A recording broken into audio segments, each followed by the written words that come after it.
શું બનાવો છો મમ્મી? મોહનથાળ બનાવું છું ગોળનો. હેલો ફ્રેન્ડ્સ, આજે મારા સાસુએ બનાવ્યો છે ગોળનો મોહનથાળ. તો ફટાફટ એની રેસીપી જોઈ લઈએ. તેના માટે જોશે અડધો બાઉલ ઝીણો સમારેલો ગોળ, અડધો બાઉલ ઘી અને 1 બાઉલ ચણાનો લોટ. તમે બેસનનો લોટ પણ લઈ શકો છો. હવે તેને આપણે ચણા લોટને થાળીમાં લઈ તેમાં આપણે 2 ચમચી દૂધ એડ કરશું નોર્મલ ટેમ્પરેચરનું, અને 1 ચમચી જેટલું ઘી એડ કરવાનો છે. અને આ બધાને મિક્સ કરી આપણે એને ધાબો દઈ દેવાનો છે. આપણે બધું વ્યવસ્થિત મિક્સ થઈ જાય એટલે તેને આપણે 10થી 15 મિનિટ માટે રેસ્ટ આપશું. અને પછી એક ચાળણીમાં આપણે અથવા લોટ ચાળવાનો ચાળણો હોય તેમાં આપણે સરખી રીતના ચાળી લેશું, એટલે કંઈ લમ્સ કે ગાંઠા ન રહે. આવો આપણે કરકરો લોટ રેડી થઈ જાય એટલે આપણે એક વાસણમાં ઘી લેવાનું છે, અડધો બાઉલ જેટલું.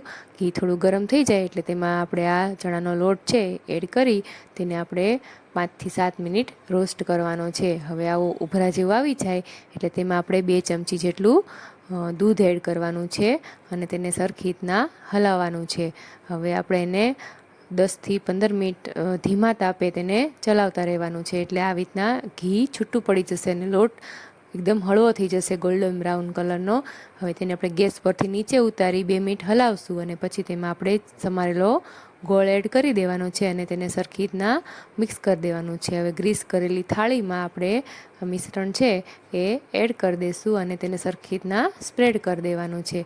ઉપરથી તમે તમારી પસંદના મિક્સ ડ્રાય ફ્રૂટ એડ કરી શકો છો. અહીંયા મેં મગજતરીના બી અને ઝીણી સમારેલી બદામ એડ કરી છે અને આપણે એના સખા થોડુંક ઠરી જાય એટલે પછી પીસીસ પાડી લેશું. હવે આપણે જોઈ લેશું કે કેવો થયો છે મોહનથાળ.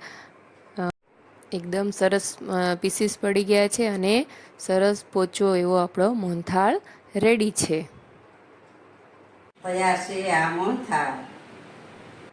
જો તમને આ અમારી રેસીપી ગમી હોય તો મારી ચેનલને લાઇક, શેર અને સબસ્ક્રાઈબ કરજો. Thank you.